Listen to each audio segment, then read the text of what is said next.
É uma honra ter você por aqui. Se você deseja iniciar sua jornada de yoga junto com Sadhguru, conheça o curso que preparamos para você clicando no link que está na descrição desse vídeo. Quando eu me casei... O quê? Você não sabe o nome do pai?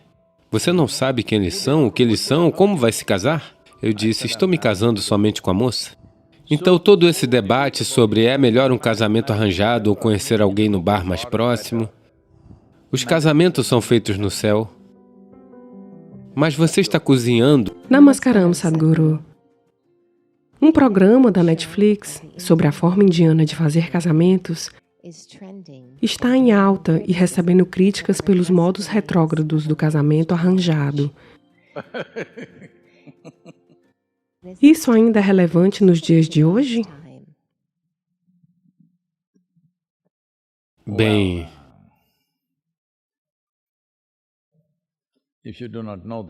se você não sabe disso, o sucesso de algo está no resultado. Luxemburgo, que é considerada uma das sociedades mais prósperas economicamente e livres, um país pequeno, tem uma taxa de divórcio de 87%. Espanha, a taxa de divórcio é de cerca de 65%. Rússia, 51%. Estados Unidos, 43%. Índia, 1,5%. Você decide o que está funcionando. Porque o casamento não é sobre como aconteceu, quem o arranjou. Seus pais o arranjaram, ou um site comercial o arranjou, um aplicativo de namoro o arranjou, ou o bar mais próximo o arranjou quando você estava confuso, ou seus amigos confusos o arranjaram, ou você mesmo confuso o arranjou. Bem, de qualquer forma, é um arranjo. É melhor que seja arranjado por pessoas responsáveis e sensatas. Essa ideia de que casamento arranjado significa algum tipo de escravidão, bem, isso depende. Como existem pessoas exploradoras em todo lugar, às vezes, seus próprios pais podem ser exploradores, eles podem estar fazendo coisas por suas próprias razões, seu estúpido prestígio, sua riqueza, suas bobagens. Eles podem estar fazendo isso por essas razões. Bem, eles podem estar assistindo ao Darshan, mas alguém agora mesmo, nos últimos dias, perguntou algo sobre escolher uma garota para seu filho. Uma garota é bem educada, bonita, outra garota, o pai, um grande homem. Então, qual devo escolher? Então, eu fiz uma pergunta simples. Você quer casar com a garota ou com a riqueza de alguém? Você decide, porque eu não sei qual é a sua prioridade. Depende de qual é a sua prioridade. Se sua prioridade é tal que a riqueza de alguém se torna sua através do casamento e isso é tudo o que importa para você, tudo bem? Essa é a sua escolha? Esse é o tipo de vida que você escolheu? Quando eu me casei, eu não sabia o nome completo dela, eu não sabia o nome do pai dela, eu não sabia na Índia, eu não sabia a casta dela, ou qualquer coisa. Quando eu contei ao meu pai, ele disse, o quê? Você não sabe o nome do pai? Você não sabe quem eles são, o que eles são, como vai se casar? Eu disse, estou me casando somente com a garota. Não estou planejando me casar com nenhuma das outras coisas que geralmente podem vir com uma garota. Eu apenas a moça. É isso? Bem, todo mundo achou que isso era um desastre. Alguns dos meus, você sabe, conselheiros autonomeados estarão lá sempre. Embora eu nunca tenha seguido o conselho de ninguém em minha vida, sempre existirão conselheiros. Eles disseram, você está cometendo o maior erro da sua vida, isso vai ser seu desastre. Eu disse, aconteça o que acontecer, seja como for, eu sabia disso. Cabe a mim fazer com que seja um desastre ou um sucesso, porque com quem você se casa, como você se casa, de que maneira foi arranjado, por quem foi arranjado, isso não é o importante. O quão responsavelmente você existe, isso é tudo que importa. Então, todo esse debate sobre é melhor um casamento arranjado ou conhecer alguém no bar mais próximo, bem, eu acho que quando você não está um pouco confuso, suas decisões são um pouco melhores. Se um homem ou mulher de 18, 20 anos, um homem jovem ou uma mulher jovem quer se casar, com quem eles vão se casar? O contato deles está apenas lá. Entre aquelas 10 pessoas que eles conhecem em suas vidas, você se casa com um cara ou uma garota, em 3 meses você saberá. Mas na maioria dos países, existe uma lei, pelo menos por 2 anos você deve sofrer. É como uma pena de prisão. Se você cometer um erro, pelo menos por 2 anos você deve sofrer. Somente então você pode se divorciar. A maioria das nações tem isso. Bem, muitas religiões estabeleceram que o divórcio é completamente errado, você não pode se divorciar. Mas onde tais religiões são praticadas, lá a taxa de divórcio é a mais alta. Então, os ditames de Deus não são capazes de parar as separações. A lei não é capaz de parar as separações. Você precisa entender isso. Quando os pais organizam, você deve... Estou fazendo uma pergunta básica. Você acredita? O julgamento deles pode não ser o melhor, mas seus pais querem o melhor para você. Mas se você amadureceu além deles, isso é uma coisa diferente, você pode tomar suas próprias decisões, mas casamento arranjado é uma terminologia errada. Todos os casamentos são arranjados? Por quem? Essa é a única questão. Eu acho que é melhor que seja arranjado por pessoas que estão mais preocupadas com o seu bem-estar, que têm um alcance maior de... Porque você não pode encontrar o melhor homem ou a melhor mulher do mundo, porque não sabemos onde diabos eles estão. Com o contato limitado que temos, qual é a coisa razoável e boa que podemos fazer? É só isso.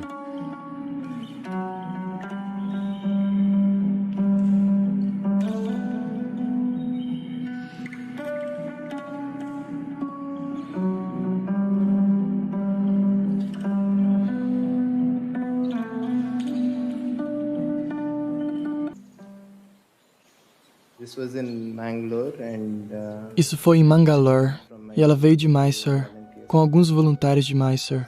Então, de manhã, quando fomos para os jogos, tinham algumas pessoas novas e... tinha essa pessoa que estava em todos os lugares, que estava fazendo todos aqueles longos arremessos de frisbee com Sadhguru, que estava jogando bola em todos os lugares, que estava decididamente empenhada a eliminar Sadhguru do jogo. Até então, ninguém sabia quem ela era.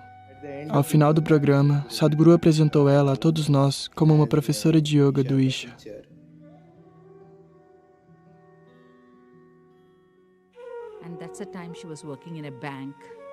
E naquela época, ela trabalhava num banco. Ela estava tão alinhada com Sadhguru e estava sempre perto dele.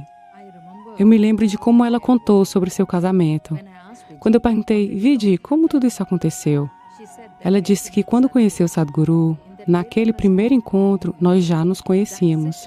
É isso e isso é casamento para mim.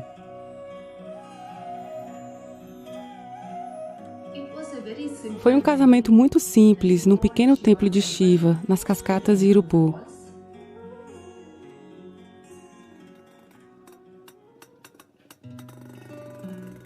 Naquela época, Sadhguru ele estava desenvolvendo uma fazenda.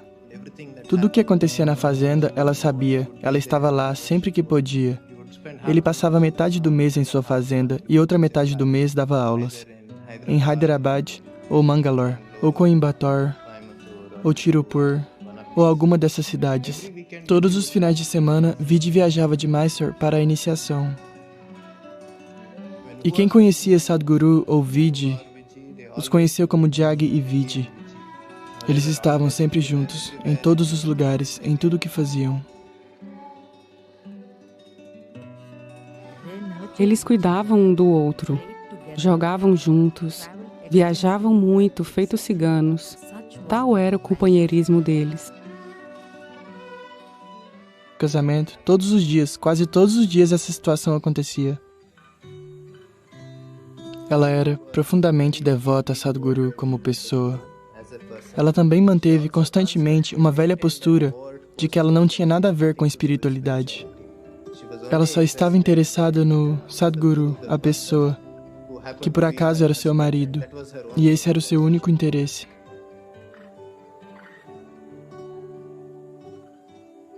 Mas, quero dizer, não se pode existir perto de Sadhguru a menos que de uma forma ou de outra se esteja profundamente ligado, comprometido com o próprio crescimento espiritual. Embora ela tinha dito que não estava no caminho espiritual, isso não era para ela e tudo mais, eu penso que constantemente, desde o início, ela não pôde deixar de fazer progressos neste caminho.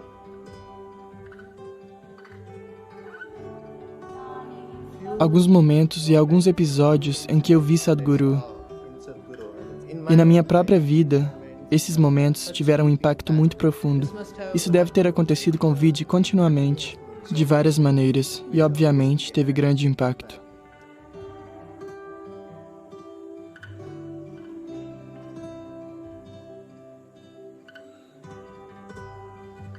Ela iria até onde fosse preciso, se mobilizaria de alguma coisa, qualquer coisa que estivesse acontecendo. Ela não estava lá porque Sadhguru estava lá, e ela tinha que estar lá como esposa e coisas assim.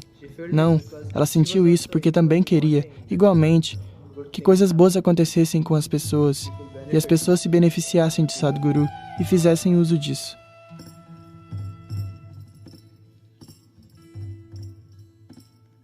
Mesmo depois de muito tempo, ela se lembraria e perguntaria: você não veio encontrá-lo? Sadhguru veio e encontrou a todos, mas você não veio, por quê? Devemos interagir com essas pessoas, não interagir com aquelas pessoas. Não existia tal coisa. Ela era amável com todos. Era como se ela fosse muito doce em seu coração. Se alguém tivesse que dizer alguma coisa, ela não hesitava nem mesmo em pegar uma pulseira e dar a eles e resolver o problema. A mulher mais fácil de se relacionar e carinhosa com a qual eu já me deparei. Apenas 3 dias, 2 dias antes de eu ter que ir para a escola. Mãe, eu preciso fazer o dever de casa, eu preciso fazer o dever de casa. Nos últimos 3 dias eu estaria escrevendo com a minha mão direita, ela estaria escrevendo outra coisa com a mão esquerda só para fazer parecer que era o meu trabalho.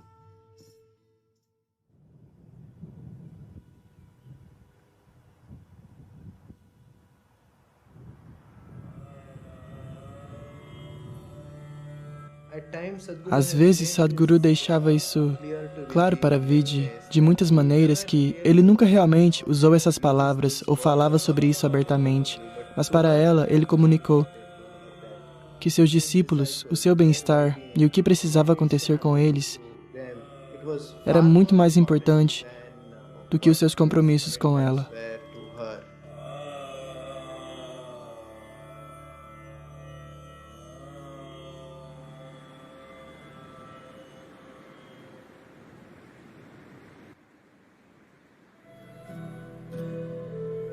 Swami Nirmalananda was somebody I knew. Swami Nirmalananda era alguém que eu conhecia há muito tempo. Eu o conhecia há quase 20 anos ou mais, numa atmosfera muito estranha. E desde então, de alguma forma, temos mantido contato. No início de 1996, fomos para a BR Hills, eu e Vidya fomos lá. Radha também estava lá naquela época. Estávamos conversando com ele e ele disse: no próximo ano, em janeiro, quando o Uttarayana vier, eu quero partir. Eu perguntei para ele por quê. Ele disse: eu vivi como um yogi, mas eu não quero partir como um rogi. Eu quero morrer como um yogi. Ele estava me perguntando, eu realmente não estou claro sobre como partir. Ele tinha construído um pequeno samadhi para ele mesmo. Será que vai funcionar? O que vai acontecer? Isso e aquilo. Foi a primeira vez que me abri para uma coisa completamente diferente e falei com ele alguns detalhes sobre o que é que impede uma pessoa de partir e o que faz uma pessoa partir. Vidi estava lá, ela estava ouvindo tudo isso e ela explodiu em lágrimas e ela chorou e chorou e chorou. Então eu simplesmente a ignorei e falei e continuei a falar com ele. Então ele também estava chorando de vez em quando e me fazendo perguntas e perguntas. E entramos em grandes detalhes de muitas coisas que normalmente eu nunca falo em lugar nenhum. Nós voltamos depois de encontrar Nirmalananda, a gente seguiu e logo depois de sair daquele lugar eu estacionei e sabia que ela estava de um certo modo. Eu apenas fiquei parado na estrada e era uma vista incrível.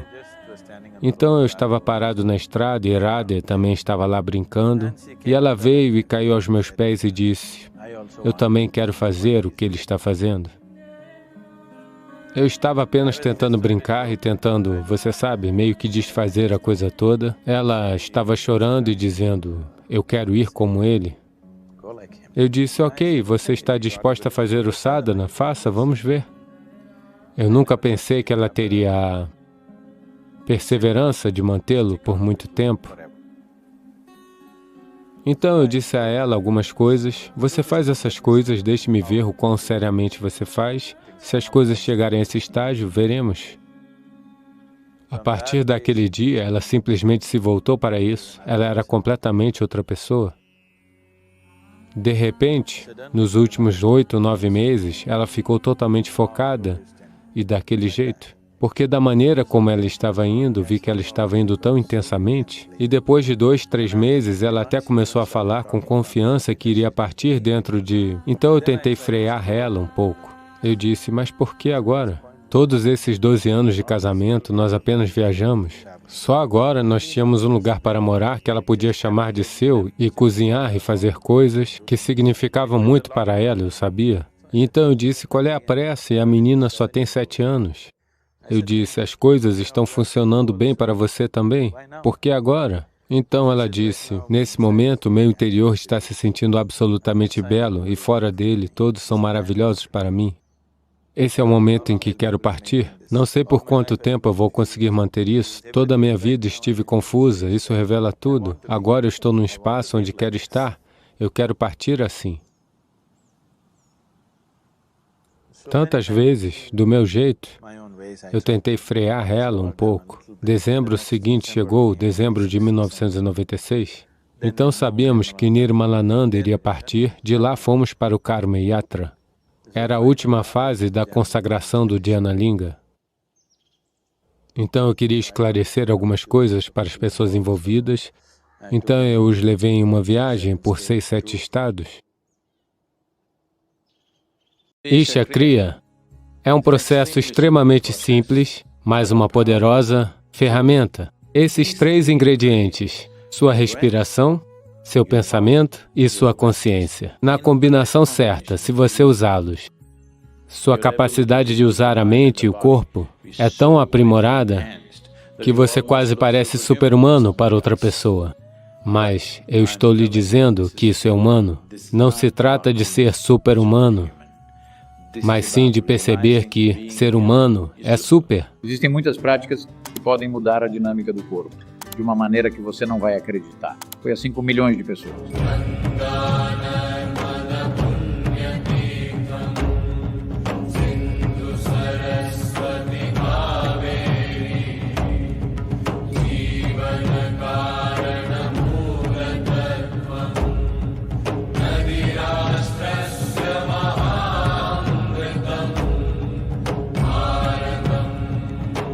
Por que